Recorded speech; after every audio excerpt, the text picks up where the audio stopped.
गांव में एक दुर्गा माता का मंदिर था। क्योंकि वो तीर्थ स्थान था, बहुत सारे श्रद्धालु वहां आते थे।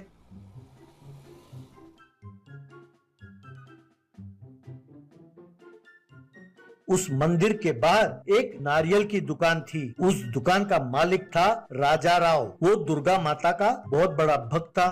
वो हर रोज माता का दर्शन करने के बाद ही दुकान खोलता था। उसकी पत्नी थी और एक बेटी थी दुर्गा। माता रानी का भक्त था, इसीलिए उसने अपने बेटी का नाम दुर्गा रखा था। जो पैसे वो कमाता था उसी में वो अपने परिवार को सुखी रखता था। एक दिन अचानक राजा राव की पत्नी का देहांत हो गया। तब बाप और बेटी बहुत दुखी हुए।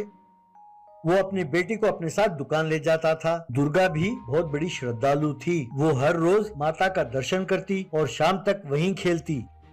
शाम होते ही राजा राव अपनी बेटी को लेकर घर लौटता था।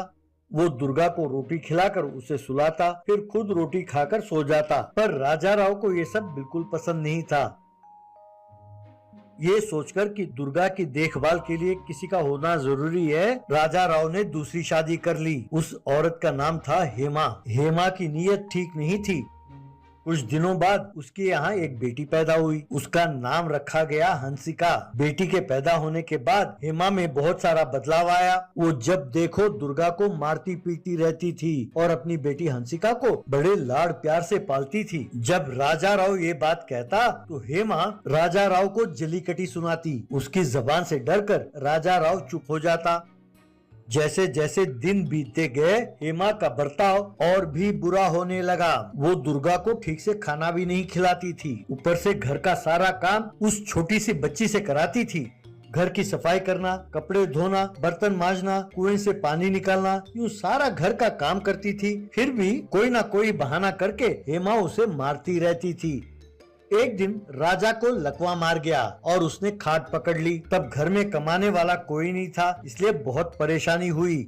एक दिन हेमा खाट पर लेटे हुए अपने पति से, सांड की तरह सो रहे हो। अरे तुम्हें कहा लकवा मार गया, ये सब तुम्हारे पापों का फल है। ये तो मेरी किस्मत है जो फूटी है। तब दुर्गा, माँ पिताजी को ऐसे ना कहो, वो दुखी होंगे। तब हेमा ने दुर्गा को जोर से थप्पड़ मारा। हाँ, बड़ी आई कलमुही अपने बाप की तरफदारी करते हुए। अरे इस बूढ़े की सेवा कर करके थक गई हूँ। अब से तुम दुकान पर बैठोगी और नारियल बेचोगी, बेचकर पैसे लाकर दोगी, तभी तुम्हें और तुम्हारे पिताजी को खाना मिलेगा। तब राजा राव, हेमा वो छोटी सी बच्ची है, वो कुछ नहीं जानती। तब हेमा, अरे छोटी बच्ची है तो क्या हुआ, पैसे लाएगी तभी खाना मिलेगा।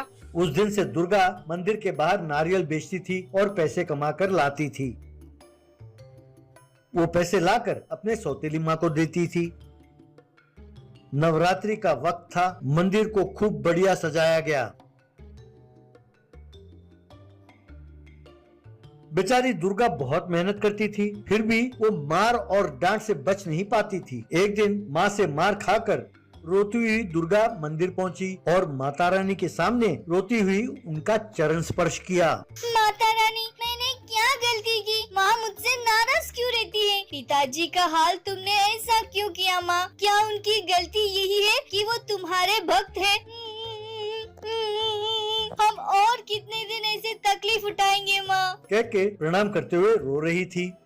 तभी एक औरत दुर्गा के पास आई। क्या हुआ बेटी, तुम रो क्यों रही हो? अपनी परेशानी मुझसे कहो। तब दुर्गा, जब माता रानी को ही हमारी चिंता नहीं है तो आप भला हमारी क्या मदद कर सकती है? तब वो औरत, ऐसे ना कहो बेटी, तुम्हारी माँ ही तुम्हारी परेशानी है ना। चलो मैं उनसे बात करती हूँ। तब दुर्गा, अरे वाह, मेरे बिना बताए ही आप मेरी परेशानी समझ गई। चलिए। यूं कहा। यूं उस औरत को दुर्गा अपने घर ले गई। वो औरत हेमा से, देखो बेटी, ये बिना माँ की बच्ची है, तुम्हें इससे माँ की तरह प्यार करना चाहिए और तुम उसे यूँ तंग करती हो, ये बात गलत है बेटे। तब हेमा, तू है कौन जो मुझसे उपदेश दे रहे है? जाओ जाओ अपने काम करो, ये मेरा घर है, यहाँ मेरी जो मर्जी होगी वही करूँगी। क्यूरी कलमुही मेरे खिलाफ पूरे गाँव में प्रचार करती है। ठहर, अभी तुम्हारी खबर लेती हूँ। कहकर उसने अपने हाथ में एक झाड़ू उठाया। तब वो औरत, बेटी तुम इस बच्ची को किस किस चीज किससे मारना चाहती हो, जरा मुझे बताओ। तब हेमा, हाँ, ये भी कोई सवाल है? मेरी मर्जी, मैं जिससे भी मारूं। मैं उसे झाड़ू से मार सकती हूँ, बर्तन उसके सर पर मार सकती हूँ। मेरी मर्जी, मैं किसी से भी मारूं। तब वो औरत, अच्छा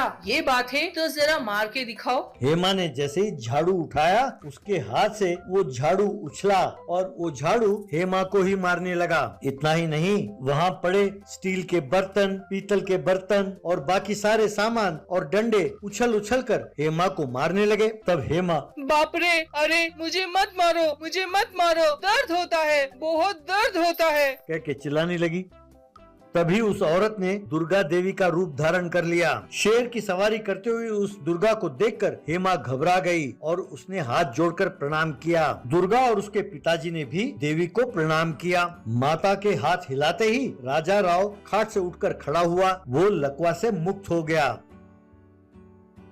माता के हाथ हिलाते ही वहाँ सोने का ढेर लग गया। तब माता देवी, हेमा, बच्चे भगवान के रूप होते हैं, उनको तंग करना बहुत बड़ा पाप है। मैं आशा करती हूँ कि तुम दोबारा ये गलती नहीं करोगी। कहकर उसने सबको आशीर्वाद दिया और गायब हो गयी।